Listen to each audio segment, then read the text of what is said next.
সমস্ত মুসলমান শাহাদাত বরণ করতে পারে, কিন্তু এইভাবে অন্যায়ের সামনে তারা মাথা নত করতে পারে না। এটা আমাদের শপথ, এটা আমাদের অঙ্গীকার যে আমরা আজ না হয় কাল, আমরা এই বছর না পারি আগামী বছর, যুগ পার না পারি আমরা শতাব্দী কাল পরেও হলেও ইনশাআল্লাহ বাবরি মসজিদকে আবার তার যথাস্থানে পুনর্নির্মাণ করেই ছাড়বো। আমরা না পারলে সন্তানদেরকে ওসিয়ত করে যাব, তারা না পারলে তাদের সন্তানদেরকে ওসিয়ত করে যাবে।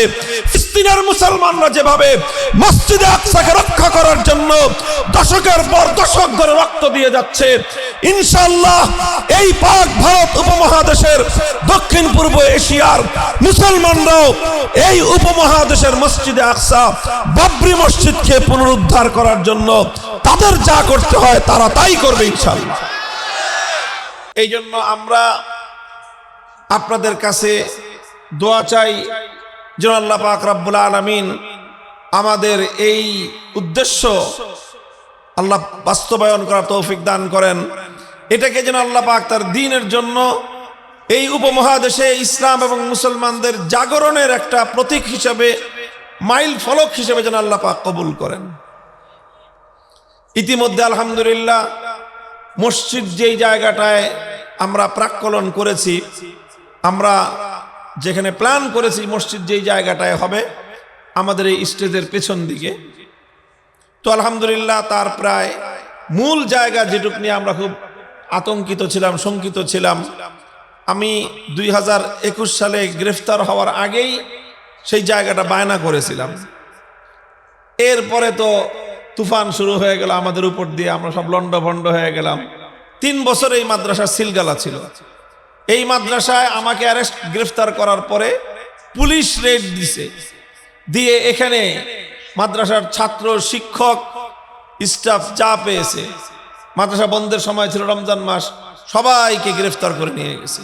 3 বছর পর্যন্ত মাদ্রাসা সিলগালা ছিল। এখানে শুধুমাত্র একজন কোন রকম মানে দারোয়ান ছাড়া আর কেউ এখানে থাকতে পারে নাই।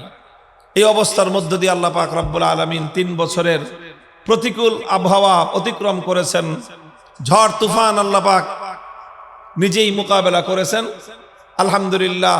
এরপরে আমরা এসে আমরা আপনাদের সহযোগিতায়, বিশেষ করে আমি হযরত মাওলানা জাহিদুল ইসলাম সাহেবের, আমাদের আগের খারাকান্দি মাদ্রাসার সাবেক মুহতামিম, এখন জামিয়াতুল ইব্রাহিম মাদ্রাসার মুহতামিম সাহেব, ওনার অনবদ্য অবদান ভূমিকা, অনেক কষ্ট স্বীকার করে শেষ পর্যন্ত ওই জমিটা যেটা আমরা মসজিদের জন্য বায়না করেছিলাম, পূর্ণটা না হলেও তার 60% মসজিদের নামে, সেটা আলহামদুলিল্লাহ সাফ কবলা দলিল হয়ে গেছে। তা আলহামদুলিল্লাহ যতটুকু হয়েছে, অবশিষ্টটুকু না হলেও আমাদের মসজিদ নির্মাণে কোনো সমস্যা হবে না। বাকি জায়গাটুকু, অবশিষ্ট জায়গাটুকু হলে ক্যাম্পাসটা, মসজিদের চত্বরটা আরো সুন্দর হবে। যাদের জায়গা আছে এই জায়গায়, তাদের আত্মীয় স্বজন আপনজনরাও আছেন, আপনারা তাদেরকে বুঝায়েন যে এত বড় একটা ঐতিহাসিক কাজ হচ্ছে, এটাতে এমনি জমি দেওয়ার দরকার। এই মাদ্রাসার এই মসজিদটার কাজের জন্য তো মুসলমানদের, আমি তো আর ব্যক্তিগত কিছু বানাচ্ছি না, এখানে উম্মতের পক্ষ থেকে, পুরা উম্মার পক্ষ থেকে আমরা একটা স্থাপনা, আল্লাহর ঘর, মসজিদ এবং সাধারণ মসজিদ নয়, বাবরি মসজিদের নামে নামকরণ করে সেই মসজিদ আমরা এখানে নির্মাণ করার উদ্যোগ নিয়েছি। আপনাদেরও সর্বাত্মক ভূমিকা, সহযোগিতা এবং অংশগ্রহণ থাকা চাই, সেইভাবে ইনশাআল্লাহ আমরা চেষ্টা করব। ইতিমধ্যে আলহামদুলিল্লাহ অনেক ভাই এই বাবরি মসজিদের জমিদাতা সদস্য হয়েছেন। আমরা 313 জন জমিদাতা সদস্য সংগ্রহের অভিযান শুরু করেছিলাম এবং অনেক ভাই সদস্য হয়েছেন। 1 লক্ষ টাকা করে তারা পরিশোধ করেছেন। সেই টাকাগুলি দিয়েই আসলে মূলত এই জমিটা কেনা হয়েছে। ইতিমধ্যে আমরা এখানে প্রায় 7 একর জায়গা কিনেছি। তো এই জায়গা কিনতে তো প্রায় 6-7 কোটি টাকা খরচ হয়েছে। আরো বেশি অন্যান্য উন্নয়নমূলক কাজ সহ 10 কোটি টাকার উপরে এই ক্যাম্পাসে ইতিমধ্যে খরচ হয়েছে। আলহামদুলিল্লাহ এই জমিদাতা সদস্য এখনো সংগ্রহ চলছে। 1 লক্ষ টাকা করে প্রদান সাপেক্ষে যে কেউ সদস্য হতে পারেন ইনশাআল্লাহ। দ্বিতীয় হলো যে মসজিদ নির্মাণের কাজে আমরা অতি দ্রুতই ইনশাল্লাহ হাত দিব। এখানে এই বর্ষায় আমরা জায়গাটা ভরাট করার উদ্যোগ নিয়েছিলাম। এটা আপনাদের কাছে বলি, আপনাদের এলাকার মানুষের জানা দরকার, সহযোগিতাও দরকার। এই জায়গাটা ভরাট করার জন্য সরকারিভাবে এই নদীতে যেখানে বালু ভরাট হয়ে গেছে, নদীটা শুকিয়ে গেছে, তো সেখান থেকে কিছুদিন পর পর এমনিতেই সরকারিভাবে নদী ড্রেজিং করা হয়, করতে হয়, নাহলে তো নদী বন্ধ হয়ে যাবে। তো আমরা PIWDA থেকে সরকারের উদ্যোগেই নদী ড্রেজিং করে বালুটা যেন এখানে ভরাট করা হয় সেই রকম সরকারিভাবে সব ব্যবস্থা গ্রহণ করা হয়েছিল।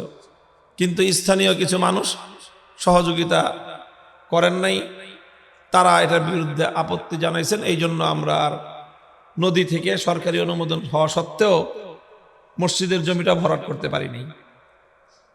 তো আপনাদের কাছ থেকে সহযোগিতা চাই, মসজিদের জমিটা যেন আমরা ভরাট করতে পারি। ভরাটটা শেষ হলেই ইনশাল্লাহ নির্মাণ কাজ শুরু হবে। এখানে নির্মাণ কাজের জন্য আমরা এক একটা জায়নামাজ পরিমাণ জায়গা নির্মাণের জন্য 50,000 টাকার একটা পূর্ব অনুমান আমরা করেছি প্রাক্কলন। যারা এই ফান্ডে দান করতে চান তারা এই 50,000 টাকা করে দিবেন। দেওয়ার জন্য আপনাকে কোথাও যাইতে হবে না, কোথাও আসতেও হবে না। এখন উন্নত প্রযুক্তির যুগ, এই উন্নত প্রযুক্তির সহায়তায় যে কোনো জায়গা থেকে, পৃথিবীর যে কোনো প্রান্ত থেকে বাবরি মসজিদের জমির ফান্ডে, নির্মাণ ফান্ডে খুব সহজেই আপনারা অর্থ দান করতে পারবেন।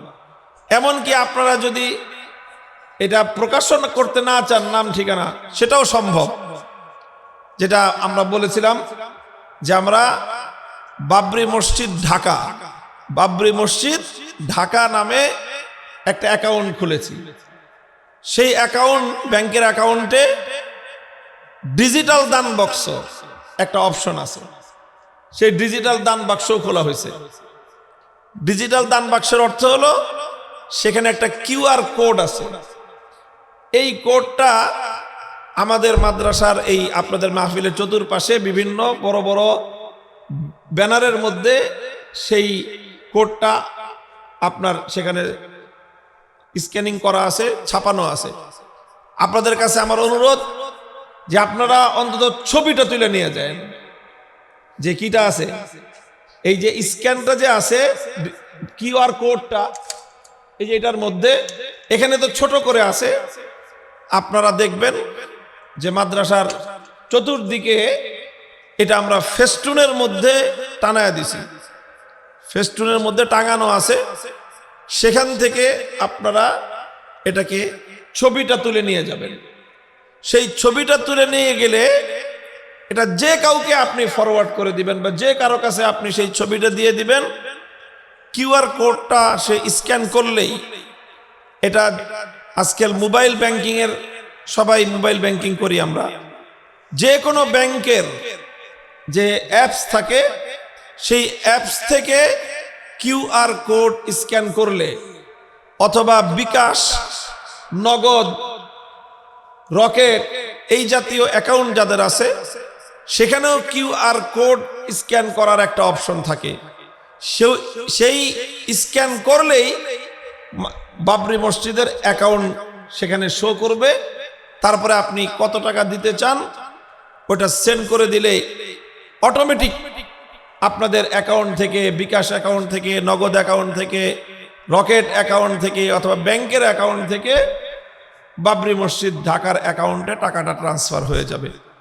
তো এই জন্য আমরা আশা করব যে যারা যতটুকু পেরেছেন, করেছেন, করতেছেন, কিন্তু অন্তত সকলেই আপনারা আপনাদের মোবাইলের ক্যামেরা দিয়ে বাবরি মসজিদের যে QR কোডটার ছবিটা তুলে নিয়ে যাবেন এবং আপনি 10 জনের কাছে যদি এই ছবিটাও পৌঁছে দিতে পারেন, ফরওয়ার্ড করে দিতে পারেন, তাহলে ওই 10 জন আরো 10 জনের কাছে ফরওয়ার্ড করলে প্রত্যেকে দেখা যাবে যে আপনার মাধ্যমে 100 জন, 1000 জনের কাছে এই QR কোডটা পৌঁছে যাবে। এবং যে এই QR কোডে স্ক্যান করে অল্প টাকা বেশি টাকা, 1 টাকা 5 টাকা 10 টাকা 100 টাকা 1000 টাকা 5000 টাকা 50,000 টাকা 1 লক্ষ টাকা 50 লক্ষ টাকা 1 কোটি টাকা সব দেওয়া সম্ভব। কোনোটাই কঠিন কিছু না, শুধুমাত্র স্ক্যান করবে আর টাকাটা সেন্ড করে দিবে। ক্ষুদ্র ক্ষুদ্র টাকাও দিতে পারেন। একজন রিক্সাওয়ালা ভাই, একজন শ্রমিক ভাই, একজন বোন গার্মেন্টস শ্রমিক, আপনিও 10 টাকা 50 টাকা 100 টাকা দিয়ে এই মহৎ কাজের মধ্যে আপনি অংশগ্রহণ করতে পারেন।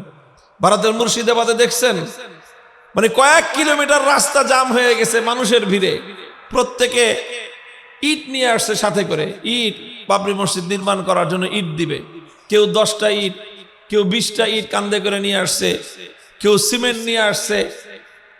তো এইভাবেই ইনশাল্লাহ আমরাও হয়তো সামনে এই আহ্বান জানাবো। সারা দেশের মানুষের সহযোগিতা নিয়ে আমরা ইনশাল্লাহ বাবরি মসজিদকে একটি চেতনার প্রতীক হিসেবে আমরা প্রতিষ্ঠা করবো ইনশাল্লাহ। আল্লাহ পাক রব্বুল আলামিন আপনাদের সকলকে কবুল করুন, তৌফিক দান করুন। আমার আখেরি আরজ আবারও আপনাদের কাছে থাকলো যে আপনারা অন্তত এই QR কোডের ছবিটা তুলে নিয়ে যার যার জায়গা থেকে আপনাদের বন্ধু বান্ধব এবং আপনজনদের কাছে দাওয়াতটা পৌঁছে দিবেন। আল্লাহ পাক রব্বুল ইজ্জত জামিয়াতুত তারবিয়ার আজকের এই দস্তারবন্দি মাহফিলকে আল্লাহ কবুল করেন।